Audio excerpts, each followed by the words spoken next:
మా ఆయన ఇంకా అత్తలేడు. కొంపదీసి వాళ్ళ అమ్మ చెల్లెని కలవడానికి పోయిండా ఏంది? అన్న ఏందన్న అక్కన్న ఆయన ఇంట్లోకి రా.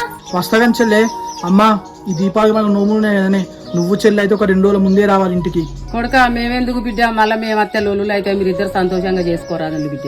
అమ్మా అని దానికి ఏదో ఒకటి నచ్చ చెప్పుకుంటా అమ్మా. నేనైతే కంపల్సరీ పండుగకు రావాలమ్మా. కొడుక ఇప్పుడు నువ్వు రమ్మంటే మేము రాము. ఇంటికి పోయి కోడళ్ళు తీసుకొని మీరు ఇద్దరు రకం వచ్చి మమ్మల్ని విత్తే మేము వస్తాం. అవునన్నా మళ్ళా వదనకు చెప్పకుండా వచ్చినామంటే మళ్ళీ ఏదో ఒకటి అంటది. నువ్వు బాధపడతాం, మేము బాధపడతామన్నా. ఏం చెల్లె, నువ్వు అట్లనే మాట్లాడతాను. అమ్మకి నచ్చ చెప్పి నువ్వే అమ్మని తీసుకురావాలి కానీ నువ్వే రానంటే ఎట్లా చెల్లె? నన్ను ఒంటరిని ఎత్తురానే. నిన్నంటారు ఎందుకు చేస్తామన్నా? నువ్వు సంతోషంగా ఉంటావు, వదిన సంతోషంగా ఉంటదనే కదన్నా మేము ఇంట్లోకి వెళ్ళి వచ్చింది.